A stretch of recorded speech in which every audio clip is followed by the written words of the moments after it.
Hola, buenas tardes. Bueno, para continuar con la clase que dejamos esta mañana, quise grabarles este video un poco para recapitular y continuar algunos aspectos y poderles dejar de esa manera la respectiva asignación. En primera instancia, bueno, recordar que entre lo que compartíamos esta mañana, pues en el ámbito, se puede decir que latinoamericano, existe una dificultad relacionada con la enseñanza de la oralidad, pues tradicionalmente se ha enseñado o se ha hecho más énfasis en lo que es la enseñanza de la lectura y la escritura por encima de la oralidad o dejando de lado la oralidad. Y bueno, esto ha traído algunas dificultades que ya conversábamos esta mañana. Entonces, bueno, esto, entre otras cosas, pues siempre se ha creído que los niños aprenden por cuenta propia o con sus familiares, ¿no? Como dice pues aquí Conde Marín, casi a la buena de Dios. Sin embargo, bueno, ya sabemos que esto no es así, es necesario orientar a los niños también sobre los aspectos del habla y no solo de la lectura y la escritura. Pues al respecto, bueno, las teorías actuales, también conversábamos un poco sobre esta mañana sobre esto, pues van dirigidas a invitarnos a pensar en involucrar evidentemente todos los aspectos relacionados con la comunicación. Dígase, bueno, las 4 habilidades comunicativas que existen, pues hablar, escuchar, leer y escribir. Entonces, bueno, vinculadas, por supuesto, dentro del aula a situaciones de la vida cotidiana, trabajo, dinero, amistades, plantean los autores, ¿verdad? Estas concepciones actuales indican que no se trata, según lo que plantean Casani y Lunizán, evidentemente de enseñar a hablar desde cero. Nosotros ya sabemos que los niños llegan hablando a las aulas de clase, evidentemente por el contacto con sus familiares. Sin embargo, bueno, hay que realizar un proceso de acompañamiento en lo que se refiere al aprendizaje de la oralidad. Como se dijo, bueno, para no dejarlo de lado, porque realmente no se aprende solo, de manera autónoma, siempre requiere un acompañamiento. Entonces, bueno, ¿cómo entre otras cosas lo podemos hacer? Pues bueno, aquí se plantean algunos aspectos como las reuniones, el trato y respeto con las personas, la cortesía. Yo pienso que este aspecto de la cortesía es muy importante. Realmente, bueno, he podido evidenciar algunas dificultades relacionadas con la cortesía en los niños, incluso en algunos adultos. Bueno, se pueden aprovechar también las tecnologías como para hablar por teléfono, enviar mensajes, grabar videos.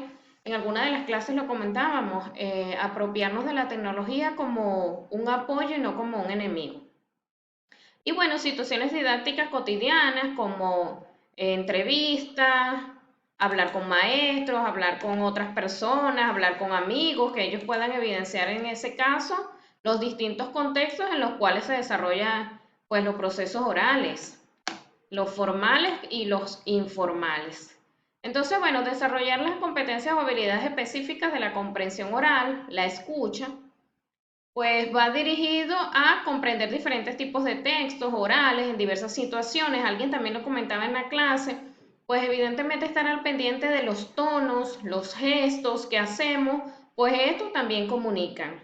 En relación con la oralidad, bueno, por supuesto, hacer énfasis al igual que la escritura, en el elemento comunicativo, ¿verdad? Para comunicar nuestras ideas. La oralidad no es solo lanzar palabras al aire, eso tiene evidentemente que tener una coherencia, que está relacionada contextualmente con lo que se esté tratando, se pueden plantear sentimientos, ideas, y bueno, todo se desarrolla en un marco de comunicación que es importante darle a entender al niño más allá de solo estudiar, vamos a decir, los elementos que integran la comunicación de manera aislada, sino establecer algunas vamos a decir, dinámicas que permitan en concreto evidenciar cuáles son esos elementos de la comunicación.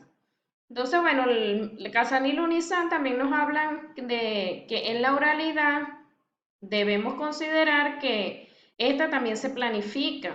Entonces, a veces creen las personas que realmente la oralidad no se planifica, la oralidad se planifica. Cuando nosotros hablamos en algunos espacios, tenemos en cuenta a nuestros interlocutores, a quienes estamos hablando, los temas adecuados para cada situación. Uno en su caso evidentemente sabe que no está dando una clase, pero cuando uno asume un rol de maestro, eso es otra situación, ya más planificada, más organizada. Bueno, conducir una información hacia un tema nuevo también requiere cierta planificación. Lo que es propiamente llevar al discurso, analizar las situaciones, ver si se llevan de manera oral, con guiones, apuntes. Evidentemente, cuando se toman apuntes son contextos más formales, tipo conferencia, por ejemplo.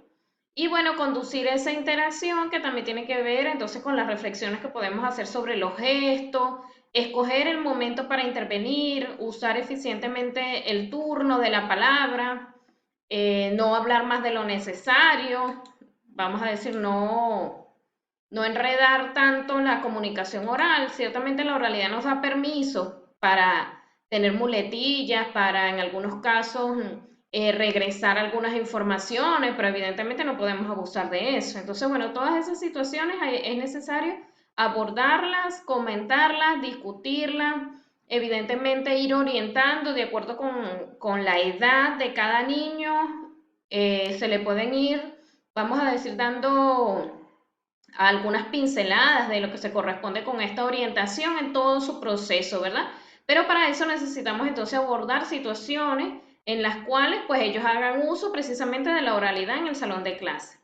Entonces, bueno, otros aspectos que también plantean estos autores dentro de lo que se consideran las microhabilidades está evaluar la comprensión del interlocutor, qué tanto entiende de lo que le estamos diciendo. Necesitaremos recurrir a otras cosas para que nos entiendan. Esas cosas también pues son importantes de tratar con los niños. Evidentemente producir los textos, hacer las pausas, autocorregirse, clarificar sonidos en los casos en los que se pueda escuchar o la emisora, en ese caso, darse cuenta de que cometió un error y poder autocorregirse. Y bueno, los aspectos no verbales, entonces, bueno, controlar la voz, el volumen, los gestos que se hagan, dirigir la mirada a los interlocutores, todo eso es necesario, como dije, irlo reflexionando con los niños sin que necesariamente sea, por supuesto, darles una clase teórica, sino que en ese sentido, a partir de las actividades orales, pues se puedan ir reflexionando sobre cada uno de estos aspectos. Entonces, bueno, ¿en qué elemento está condicionada esta didáctica de la oralidad? Pues en algunas acciones que también recomiendan, en este caso Casani y Lunizá, como por ejemplo, bueno, hacer ver a los alumnos la relevancia de la oralidad, del beneficio que ésta le trae, ayudarlos a darse cuenta de lo que pueden estar haciendo mal o bien, cómo pueden mejorar ciertas situaciones. Eso es necesario irlo abordando dentro del salón de clase. No solo enfatizar la corrección gramatical, sino también la fluidez, la seguridad.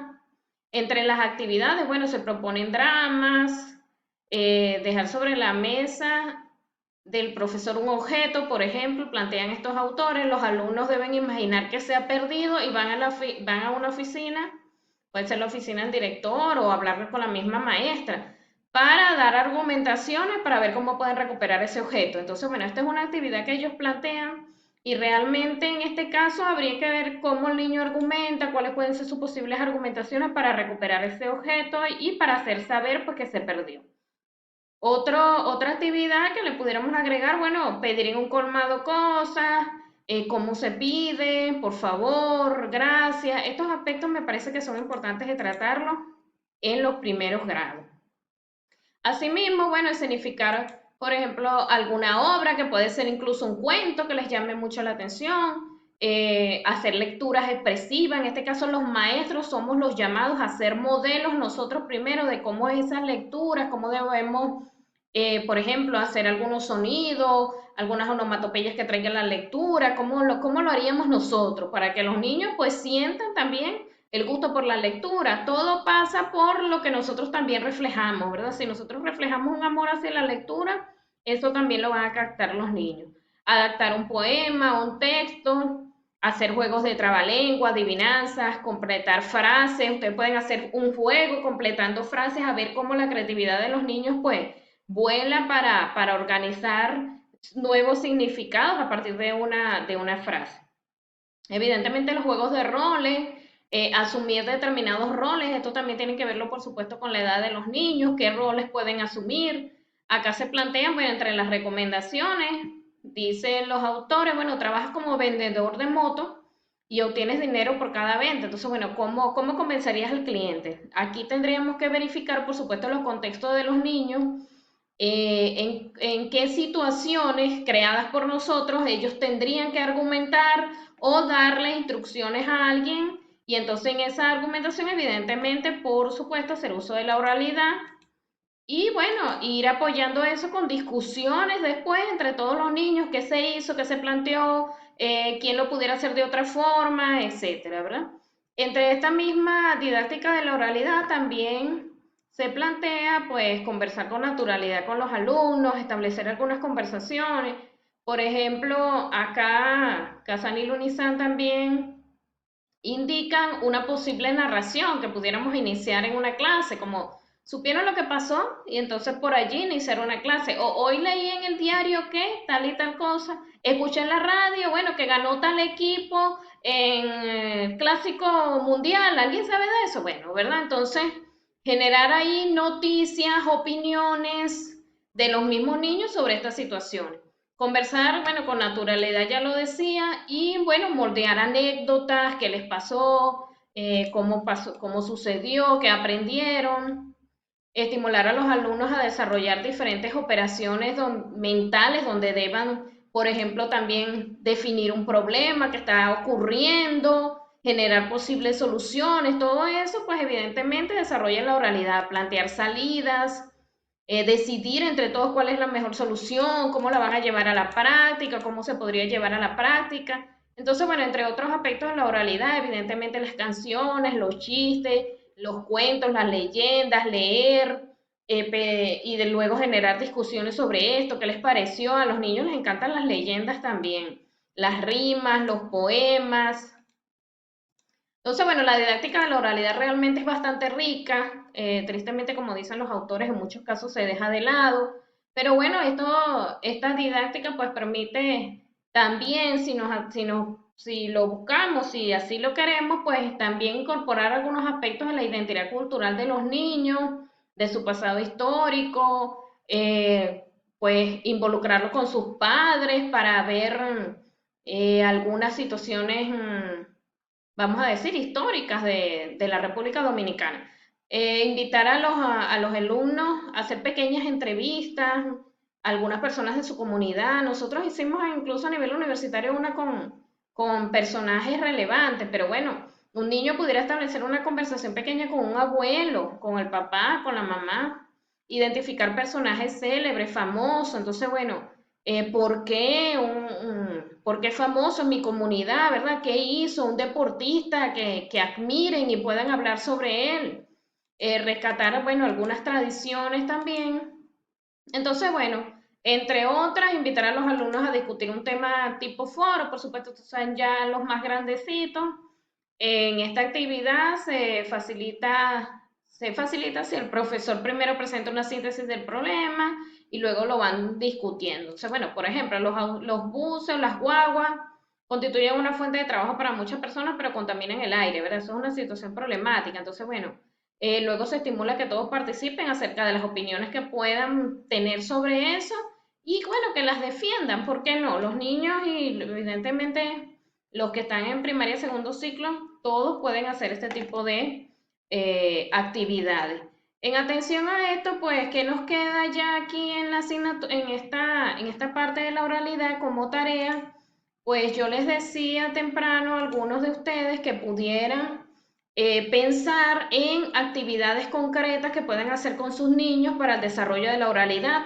También comentábamos temprano que les daba un ejemplo de el desarrollo de la oralidad en inicial a través de un proyecto que era la granja, ¿verdad? Entonces, bueno, llevar cosas en concreto, alguien también en alguna clase comentó sobre una fresa y a partir de todo eso, de esas cosas que ellos sienten, que tocan, que incluso pueden probar, generar discusiones con los niños.